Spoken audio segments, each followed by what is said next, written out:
Hey people, it's Kieran here, and today the run testers are going ultra. We're going to be looking at these. These are the INOV-8 Terraultra G270s. Graphene-enhanced super shoes for ultra running. They're the follow-up to the G260s. And INOV-8 told us they have made some small but detailed changes to that former model. And they now say that these are the ultimate shoe for big trail miles. So we've been putting these to the test, including a 40-mile trail ultra here in the UK, to find out how they stack up against those claims. So in this video, we're going to tell you if they meet that or not. Let's go and find out. So these G270s are designed for long trail miles pushing into ultra. The clue is in the name there with Terraultra. And let's kick off with the midsole. Let's talk about what's different here. So you've got a new midsole foam here, and the aim really is to bring a little bit more cushion to the run. That was a criticism some people leveled at the 260s, was that there wasn't really enough cushion for the longer miles. Now, the new foam is called PowerFlow Max, and it's a blend of materials with a higher percentage of TPU than its predecessor. INOV-8 says that this actually delivers 20% more energy return, and it will actually also retain its optimal kind of cushioning levels for twice as long. So in terms of durability of the shoe, this midsole should last you longer than the 260 did. There's also, interestingly, there's a 3mm increase in the stack height. It's still a zero drop, so you've got 12mm at the front, 12mm at the back, but there is 3mm more cushioning throughout the bottom of this shoe. And that aim there is also to improve that cushioning underfoot. And that was something, again, that people felt was a little bit lacking in the 260s. They now weigh 270 grams. INOV-8 does this thing where it puts the weights in the name of the shoe, which is really handy. That's the average weight across the kind of shoe curves. So even though they come in 10 grams heavier than the G260s, actually at 270 grams, these are still pretty lightweight, I think, for a trail shoe overall, though that might not be the case for some sort of shoes that are more dedicated to ultra rather than trail. So another really interesting detail are the insoles. So inside you get this, which is what INOV-8 calls a boomerang. It's a TPU beaded insole, and you can actually see the beads in there. It's also got some breathable sort of holes in there. But this is another thing that I think INOV-8 has done in order to sort of up the comfort underfoot for these shoes, to add a little bit more of a sort of cushioned ride and a little bit more protection from the impact of the forces coming back up over ultra distances. So INOV-8 claims that TPU beaded insole boasts a 40% increase in energy return versus the previous footbed that you got in the G260s. And in addition to this extra spring back, it's also there, as I said, to boost that cushioning. So flip them over, and on the outsole you've got INOV-8's signature graphene grip. This is sort of graphene enhanced rubber across these black sections here, and essentially what that's doing is adding durability to your shoes. You've got 4mm lugs, which is the same as you found on the G260. I know some people, in some reviews I saw, had issues with how that held up on steeper mountain paths in the wet. Disclaimer here, I didn't get a chance to take those out and test them in that kind of condition, so I'm not going to be able to comment on that, but the 4mm lugs are still there. The position of these has been changed actually with the idea that it's supposed to kind of speed the flow of water through, so water's not getting caught up, and that's supposed to also enhance the grip. Again, it's been pretty dry here, so I didn't really get to test that out properly, so I can't really comment on if it's effective, but that is something that INOV-8 says it's done. Carefully positioned lugs that are helping water flow out from the underside of the shoe rather than sort of gathering there. So on the uppers, you've got adaptive fit technology. That is basically this sort of slightly dense mesh, which is designed to flex, to allow your feet to swell up as they might do on ultra runs, to give you a little bit of room and flex in case that starts to happen. You've also got this kind of sort of slightly structured overlays here, which give enough kind of support, but actually these things are designed to sort of move over different types of terrain as well, a little bit more naturally with your foot. So I guess that's really to avoid kind of blisters and hot spots and all those kind of things that can happen over the longer miles. So I think the final thing to say quickly in terms of the design is you've got kind of INOV-8's now sort of textbook build quality here. These are really, really well put together. They feel very durable even from just sort of looking at them and holding them in the hand. You know you're getting a good quality, well put together shoe here, good materials, put together in the right kind of way. So build quality feels really solid. So that's all the design details. That's all the things that INOV-8 have put in there that are supposed to make this a better shoe. Let's find out how they work on the run.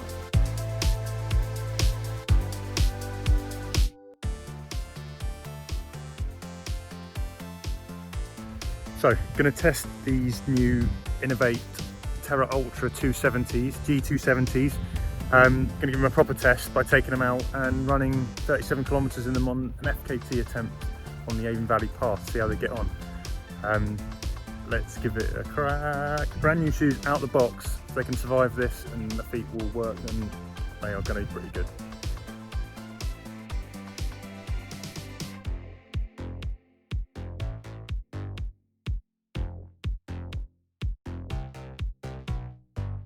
So we are, let me see, 50 k's in.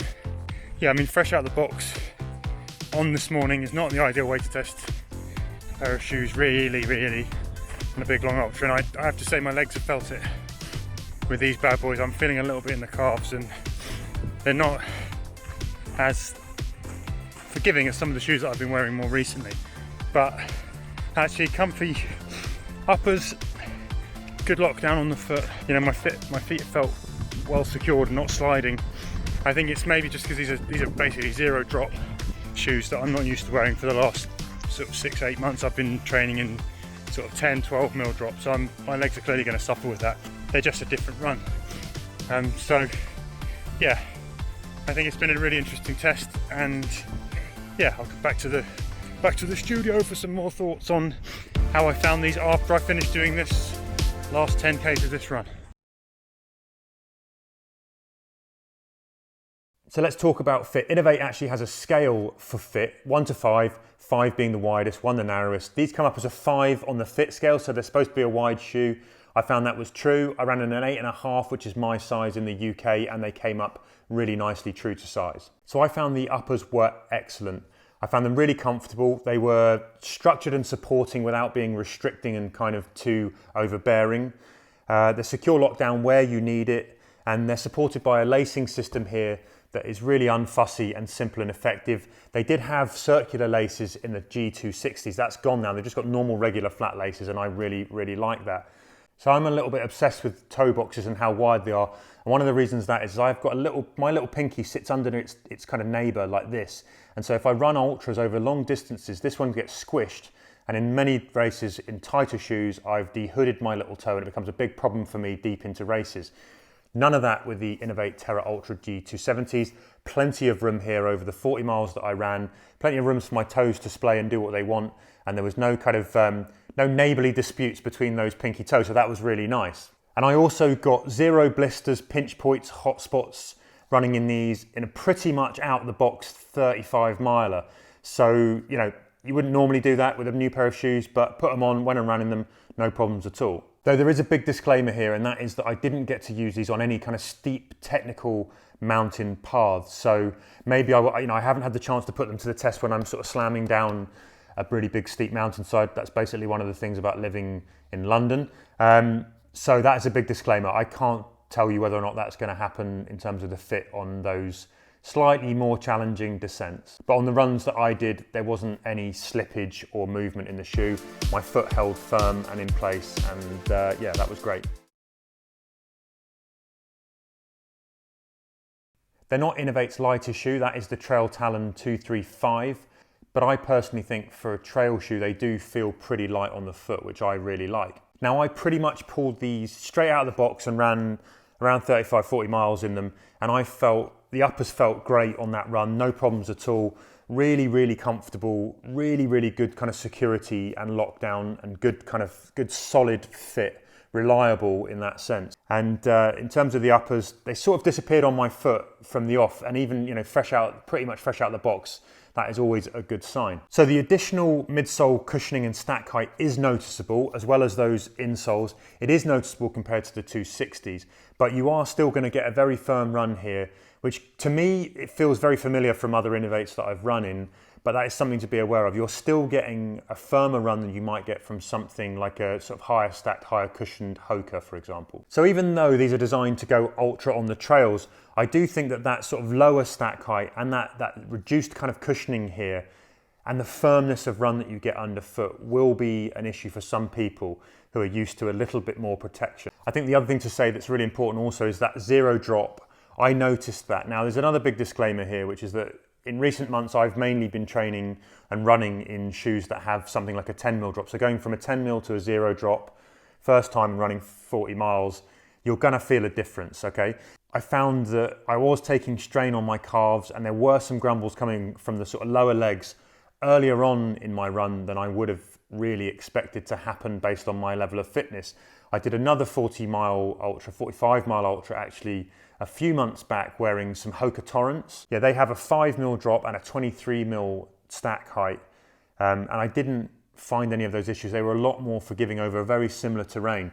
So that might be something to take into account. If you're not used to running in a zero drop shoe, that combination of the zero drop and the sort of slightly more minimal sort of cushioning, I think, is going to be something that you might have to learn to run in. There's going to be a transition period to get used to these shoes. That isn't to say that actually, if you're training for an ultra over time, you use these in your training and build up your miles gradually, that over time these might become a shoe that's really comfortable for you. So sadly, I didn't get to put this graphene grip through its paces properly on the kind of steep descents and technical terrain that I would really like to. That's just the nature of where I live in the UK. We don't have those big mountains.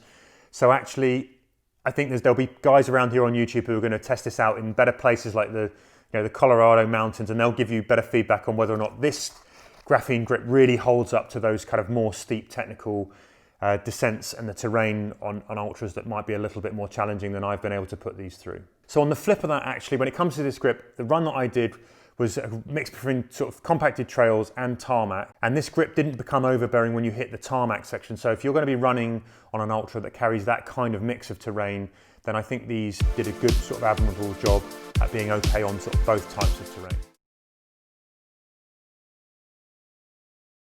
So what's the verdict? Well, at £145 in the UK, $160 in the US, you are paying pretty top dollar for these ultra shoes in the Terraultra 270. But there's a lot to like about these shoes actually. First up, you're getting build quality. These are gonna last. So I think in terms of money spent per mile, these are not gonna have a problem with that for sure. The uppers are excellent. I really enjoyed the uppers. I enjoyed the secure fit. I felt like on the run, that whole thing felt really nice on my foot, even though I went out and did 40 miles, basically almost fresh out the box in these shoes. So the increased midsole stack height, the TPU insoles do provide a little bit more protection for the feet than the 260s, but you are still going to get a very firm run in these shoes, and these aren't the cushioned ride like you might get from a Hoka, and you've still got a lot of ground feel going on. You're going to be very aware of the stuff that's happening underneath your foot, particularly as you get deeper into the run. And that is not going to be everyone's idea of a happy, pleasurable, long ultra for sure. Some people are going to want more protection than these will give. So my feeling is that if you're not already running zero drop shoes as well, that combination of the sort of lower stack height and probably less cushioning and the zero drop means that you're going to have to get used to running in these shoes a little more than you might have to slipping on a more cushioned shoe. I wish I'd had the chance to take them up and down some slippery technical mountains on longer miles, but I didn't. But actually from what I've got, I get the sense that these are going to be sort of nicely versatile shoes that will cope with a really good sort of range of terrains that you might encounter, particularly in most kind of UK ultra races. So when INOV-8 said that it made some small but detailed changes to these shoes, it's actually telling the truth. And actually I think this is definitely a step on from the 260s. Would I choose it for a longer run? I think actually my preference would be to use this in runs up to about 50 miles. I don't think that I would necessarily be lacing into it for 100 Ks, 100 miles as my sort of chosen shoe. I think I need personally a little bit more protection, and I might actually need a little bit more of a higher drop to cope with those kind of distances. So overall, I found these to be light. I found super comfortable uppers. The build quality is second to none. They are still a very firm run. Although there is increased cushioning, you're still not going to get a kind of a super cushion ride like you might get from something like a Hoka or a higher stacked shoe. I thought the grip coped well on the terrain that I took it on, and actually that was, rather than sort of being grippy and sticky on wets, that was good in a kind of going from tarmac to trail. They also really came into their own when you went onto softer ground as well, and up to a point I really enjoyed running in these. I do think that if you aren't used to a zero drop and you're not so keen on a really sort of firm run across your ultras, then you might want to look to something that's got a little bit more protection in the cushioning. I still didn't get that sort of real sort of softness, and I do think that the combination of zero drop and minimal cushioning probably was having that impact on my lower limbs quicker than I would have expected. But overall, actually, I think there's really a lot to like about this shoe, and I think it's definitely worth a look if you're taking in some trails that might get a little bit slippy, a little bit muddy, and I would say sort of even up to sort of 50, 60 mile distance. So that's it, that's our look at the INOV-8 Terraultra G270. If there's anything you would like to ask or find out about this shoe, feel free to hit me up in the comments below. Don't forget to like and subscribe to the channel. And we hope to see you again back on the Run Testers soon. Thanks for listening.